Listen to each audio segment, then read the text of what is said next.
Alright, mi gente, what's up? It's Dax here. Today's video, 3 reasons why you cannot compare judo to jiu-jitsu. More specifically, Brazilian jiu-jitsu. Number 1, the concrete. Or for that matter, any hard surface floor, okay? Now, there's more ways to win in judo than there is in Brazilian jiu-jitsu. First one is with a good throw. Okay, so they'll give you the ippon if you land a well-executed, controlled throw. Second way you could win is by pin of more than 20 seconds, and number 3 is by submission. Okay, now number 3 is the same as Brazilian Jiu-Jitsu.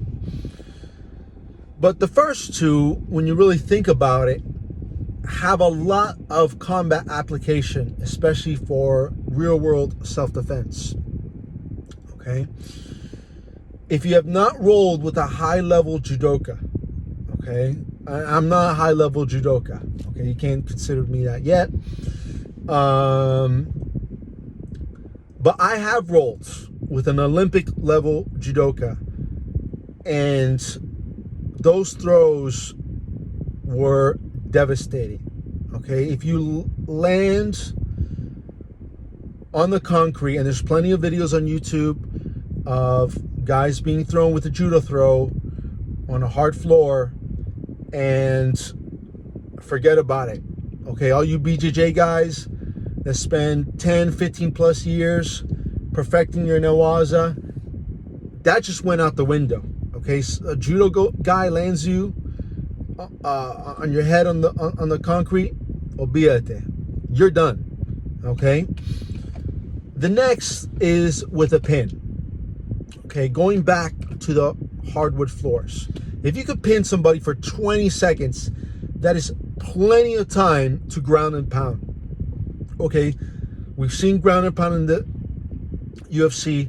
Now just imagine it on a hard surface floor where every time you get hit, your head is hitting the concrete or wood,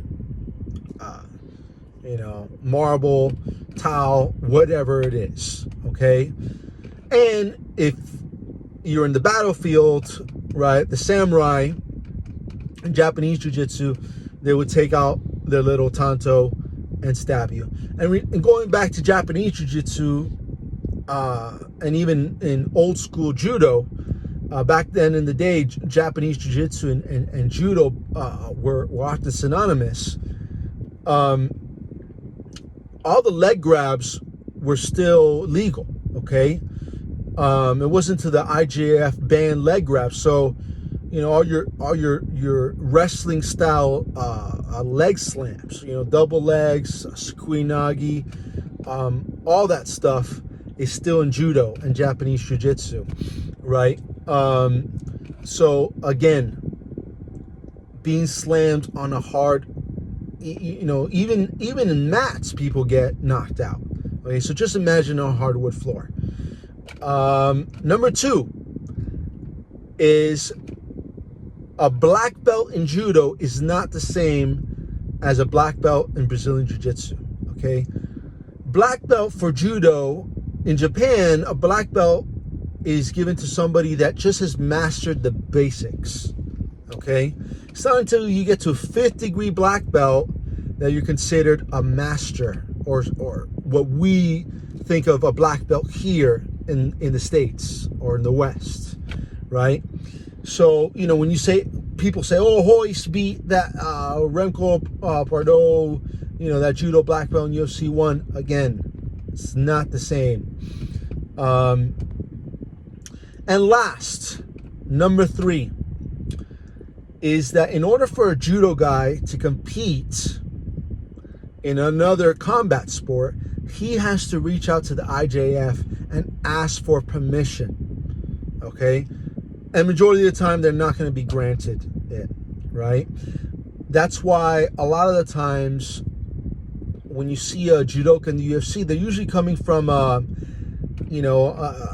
a lineage that's more of a hybrid, you know, like Ronda Rousey and Cara Parisian, from the Jean LaBelle lineage, because Jean LaBelle really was probably like the first MMA guy in the United States. He trained boxing, of course. In Japanese jiu-jitsu, you have your atemi, your strikes,